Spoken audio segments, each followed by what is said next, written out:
Alright, so this time I'll be using my phone to record videos. I first thought that the quality of the phone wouldn't have been that as great as it is now, um, but now I'm trying it and I actually do like it. So I got a camera to use for um, the rest of the videos. And for this one, and also it doesn't. I can see myself. Don't really see any blue changes or color in the video, so I think that's going to be awesome. And let's see. So I'll be doing the Seltari episode 3, and this will be covering the what magic have influenced this Seltari, especially after the incident of the fire destroying a lot of the forest, and how they first meet with Scythe, and how they discuss their dealings with them, with us cutting down the trees. So, after the disaster of the wildfire, the Seltari gained a sensitivity to magic, and it was because they were exposed to it for the very first time after a long absence of magic in their history. And because of this wildfire, strong emotions have surfaced due to the loss of their homes and loss of lives, and that would bring a lot of fear, emotion, and pain. So with that, they compared magic to fear or pain, and that's what's embedded into their minds and their thought processes. And so even the Seltari that was born after the disaster, they would have grown with a sense of fear and disgust towards magic due to stories being told by the adults, or somehow that may have been passed into their genes or something like that. I don't know, but that would be embedded into their culture, where magic is forbidden and feared, but not feared in a sense where they will cower and run back to the forest. They will fight against it. I should say that fear is also entangled with anger. So they will do what they can to stop magic from ever harming the forest again, or even staining it. So the forest or plants do grow back, even though the forest was burnt down. It was the Seltari didn't move back in. It was because there was magic still stained in the ground, traces of it, and the trees that grew from that ground held some of that magic too. And being sensitive to magic and disgust and trying to veer away from it, the Seltari didn't want to move back in. They stayed within their forest that was still sterile from magic. They still venture through it, no problem. They just have a feeling of unease and disgust going through it. But that's what they need to do to go through to other lands or find food for them.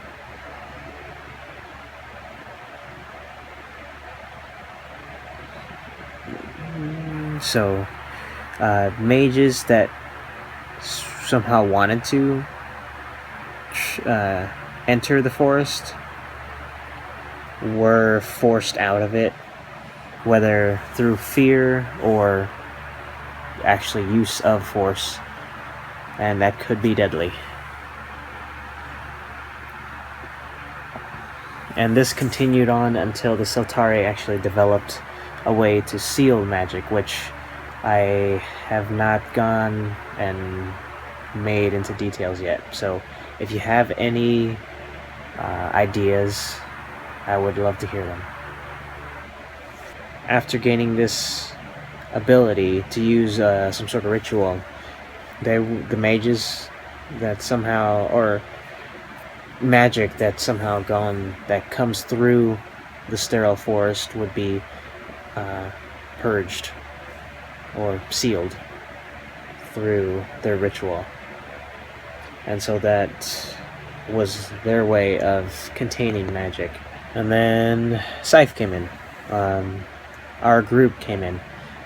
The Scythe's group decided to settle down nearby the Seltari forest, while the rest of you guys headed down your way to the mountains and just kept going until you found, and your group continued to keep going until they found the ocean. And there was this part where Scythe and his group just started building shelters for their home, so they had to chop down trees. But Seltari didn't approach them because of this, because it was still, the trees that they were chopping down was part of the scarred forest, so it didn't really bother them too much. But it wasn't until the woodcutting operations started getting closer to their home forest, and that's when a group of Seltari, along with Sirayt, Sirayt, the shaman who, I don't want to say that he founded the ritual, but more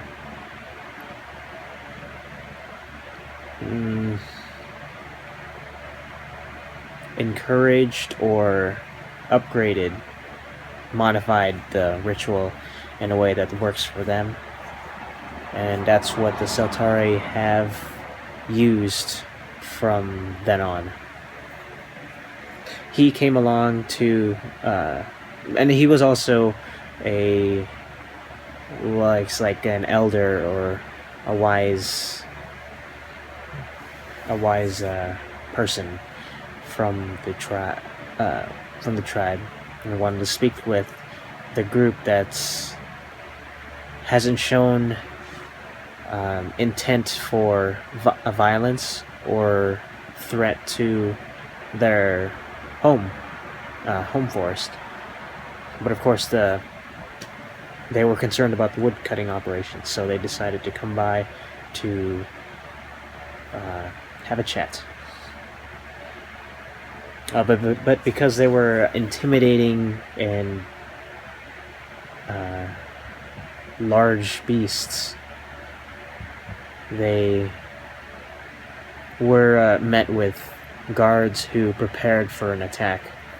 They were ready to fight back against these guys. But the Seltari didn't draw any weapons, and the guards' defense relaxed as soon as they heard the Seltari speak their language. And with that, I think they were able to do so because of their Saryl's pursuit. They're traveling to different lands to learn more about him, and then that obviously comes with learning some of their language as well. So a lot of the Seltari are very fluent, or not very fluent, but fluent in a lot of different languages, and they share many different cultures within their own culture, and so it's just mixed up in this. So at some point, Scythe came down and approached the Seltari. So there's a short kind of a story. So the Seltari wanted to speak with the leader of the camp, and they waited where they stand, since the messenger was already on the way to call the attention of Scythe. The beasts carry no emotion in their faces except for an occasional flicker of the tongue. As Scythe arrived, the Seltari started approaching Scythe.